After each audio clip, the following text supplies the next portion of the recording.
Good morning, how are you? It's such a nice day today. Wish I could be in it. Welcome back to my channel, I suppose. I'm Dakota, I'm 22, I'm from Melbourne, Australia, and I talk about books. That's all there is to it. I've had like no motivation to film anything recently because lockdown blues, but then I was suddenly like, perhaps talking to a camera will be nice. Anyway, here are 10 actually good classic literature recommendations for actual beginners, because I am so hyper aware of how beginners don't have those preconceived notions that everybody seems to think they do. We've all been beginners. These are all varying degrees of genre. You will definitely see a theme amongst my favourites. I'm not going to recommend an absolute beginner, Dostoevsky or Shakespeare. I think when it comes down to classic literature for beginners, there's a few aspects that need to be considered, like the length of the book, because if it's quite wordy and in older English or more advanced English, it's a lot to deal with, especially in big chunks. And captivating. I think that captivating is an imperative aspect. Nobody wants to read a classic that just drags on. That's going to turn you off classics forever. First few classics that somebody reads in their classic journey sets them up for their classic taste in life. New drinking game, take a shot every time she says classic. You will also notice that I source secondhand wherever I can, and that's very attainable for classics. So the covers for these books will be interesting. I get a lot of messages asking where I got that edition from and where people can find it, and that it was $600 on Amazon. And that's because I got it from Savers for $1.50. I'm sorry, but covers don't matter, it's what's inside that counts. And without further ado, on to the books. The first book is very dear to me, and that is Lewis Carroll's Alice in Wonderland / Through the Looking Glass / whatever you will. We all know what this book is about. I don't need to detail it too much, but a young girl falls down a rabbit hole and is exposed to a world of marvel and wonder and awe and bizarre adventures. It's written eloquently, it's wise, it's humorous, it's captivating from the get-go. As a 22-year-old, I am still captivated by this book. It's also a very fast-paced read and you can get through it quickly, A, because you're captivated, and B, because it's short. I also find that it helps reading classics when you're in unfamiliar territory, that you already have an idea of the plot. Try and look past the fact that it's a children's book and consider it to be a fantasy book with some deeper meanings and some hidden themes. Try to ignore the constantly changing lighting. The sun is tucking itself beneath a new cloud every minute, so it's going to be a journey. The next recommendation that I have is more so an author than a book itself, and that is none other than Edgar Allan Poe, one of the most influential writers for me in my entire life. Father of the modern detective story. Not so much the father of the short story, though he definitely helped that gain momentum. Not so much the father of gothic horror, though he definitely helped that gain momentum. Just a very influential figure in literature itself. I'm in love with his mind, he's a genius. His writing is eerie, it's creepy, it's spooky, it's gruesome, it's raw. But it's not terrifying, like it's not the stuff of nightmares that's going to keep you up awake. I recommend this book to anyone that asks me for recommendations, whether it be classics, gothic lit, gothic horror, detective stories, mysteries, anything. Everyone I've ever recommended Poe has thanked me with their life, and so I will recommend Poe to everyone until the day I die. It's very easy to find his works in collections. I got this one at a bookstore and I got this one secondhand. But they have a collection of his short stories and his poetry, and I think that it's great because you can power through them and you have that sense of accomplishment and achievement as you're powering through, and you're finishing stories, and so you can tuck all of these books under your arm at the same time. My favourite short story of Poe's is called The Telltale Heart, and it is essentially the story of an unnamed narrator who is trying to convince you, the reader, of his sanity whilst he is describing to you, the reader, of the crimes he committed. The poetry in prose is magical, and the man is a genius. The next book, we love some vampire fiction. Haha, just joking. It's Camilla Sheridan Le Fanu. Camilla. Bram Stoker's predecessor and inspiration when it came to vampire fiction. I think it came out 26 years before Dracula. We love some gothic romanticism. This is a classic Victorian vampire novella, and I think that is such an amazing starting point for classics. Perhaps my affinity for gothic literature is showing through in these recommendations. This is a very important book in a historic sense. It's also written very easily. It's written beautifully, but very easily to follow, and it's a very quick read and a great one to say that you've actually read. Also an absolute moment in homoeroticism. We love some lesbian literature. Sappho would be both proud and terrified of this novel. The next one is very commonly on the lists of classics for beginners, which is the first book I've seen that rightfully so owns its place on that board. Picture of Dorian Gray by Oscar Wilde. Oscar Wilde is also a genius, for your information. It is about a seemingly good-natured young man who discovers the power behind his exceptional beauty. It really explores the relationship between beauty and morality. Oscar Wilde plays a lot with the presumption that gorgeous people are inherently morally good and that ugly people are therefore bad.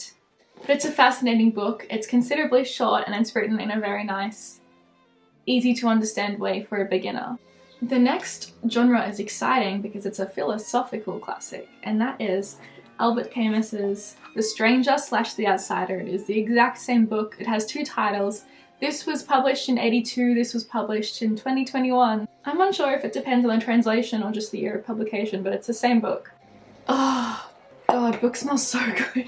It's about the alienation of an individual from society, entirely self-inflicted because he refuses to conform to social norms.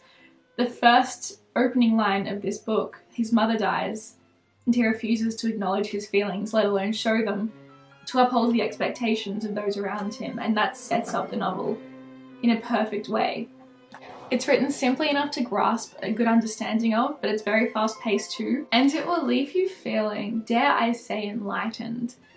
After I read this, after I read anything by Camus, I feel more mature, more intelligent, more philosophical, more spiritual, more cynical. I think that it's an amazing way to cross off philosophy and a classic in the same book. It's raw and it's real and it's honest, and I think it's a superb book. Russian literature is my favourite, my absolute favourite, due to its darkness, really, but much of it is not for beginners, except for The Death of Ivan Ilyich by Leo Tolstoy. You can see how small and short this is, which is another great fast-paced read. This book is one of the most profound books I've ever read because of its nature. As the title suggests, the book is about death. A man learns he's dying, and the entire novel is about him coming to deal with that and face the reality of that and work out what that means to him and the world around him. It is perhaps one of the greatest tales of redemption and forgiveness I have ever read. I can't give much away, but the last 10 pages of this novella, you have to read it.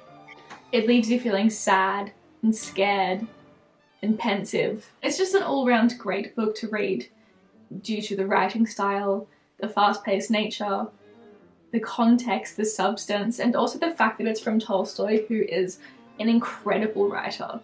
But much of his literature is really, really long. The next book we have a psychological thriller, and that is John Fowle's The Collector. This is a genius book. It's so unsettling. It makes your skin crawl. It's basically about to grossly condense this man who is considered to be a reject of society. He collects butterflies, he's obsessed with butterflies, he dedicates everything to butterflies until he comes across a beautiful woman, an art student, and he decides he's going to collect her like one of his butterflies by any means necessary. It's been dubbed as one of the most disturbing books ever written, and that's not because of the way it's written in a graphic sense. It's the way that it gets under your skin, and the way that it creeps into your mind. You think about it for a long time after you finish the book, and I think that's the makeup in an amazing book. It's not too long, but it's not short either, but it's so captivating that you're not going to want to put it down regardless of the length of the book. I think if you're looking into psychological thriller or just books that get under your skin, this is an amazing recommendation for classics. The next novel also pops up on a lot of the classics for beginners lists, and this one's actually warranted. George Orwell's 1984. You would have heard of this. You might not have. I shouldn't assume. How to condense this plot? A lot happens. Residents of this superstate, Oceania, are under this constant government surveillance, this omnipresent, dooming government surveillance called Big Brother. There's war, manipulation, and a lot of truth. Truth to the year it was written, 1949. Truth to the year it was intended to be written about, 1984. And truth to the year it is now, 2021. It's a dystopian novel and it's terrifying. But it's not frightening in the way of it being gothic horror, psychological horror, or thriller. This is also discussed a lot amongst literature. It's referenced a lot, discussed a lot, studied a lot. It's in a lot of set texts. It's really helpful to just have a grasp on this book. When I tell you the next recommendation is Shakespeare, I don't want you to panic and think I'm recommending you Hamlet or Macbeth or Antony and Cleopatra. I want you to panic because I'm recommending you poetry for kids. This is Starlight and Moonshine, Poetry of the Supernatural, and it is essentially just a compilation of extracts from plays that can be gorgeous poetry and prose. Maybe I'll read you one. I'm going to read you Love Song from A Midsummer Night's Dream, Act 4, Scene 1. Come, sit thee down upon this flowery bed, while I thy amiable cheeks do coy, and stick musk roses in thy sleek smooth head, and kiss thy fair large ears, my gentle joy. I just think it's so pretty. Reading Shakespeare in Shakespearean language in the very particular way that his plays are constructed is a lot, especially for a beginner. But when you take extracts and put it into nice, neat poetry stanzas that have one main focus, it becomes really easy to grasp. And it's an amazing gateway into Shakespeare and Shakespearean type plays and language. Hamlet's soliloquy? Chef's kiss. To be or not to be, that is the question. Whether 'tis nobler in the mind to suffer, this slings and arrows of outrageous fortune, or to take arms against a sea of troubles and by opposing end them, to die, to sleep, no more. I did thrift this book and I am unsure how easy it would be to find a duplicate copy, but I did take the liberty of looking up Shakespeare poetry, and there is an abundance of various forms of Shakespeare poetry for kids. It doesn't even need to be for kids, but I just like for kids. I feel safe and nice. I must say, whoever's idea it was to create plastic slips should not have had that idea. If anybody ever recommends me a plastic slip book, they will rue the day. The last book, you guessed it. You're probably wondering where it was.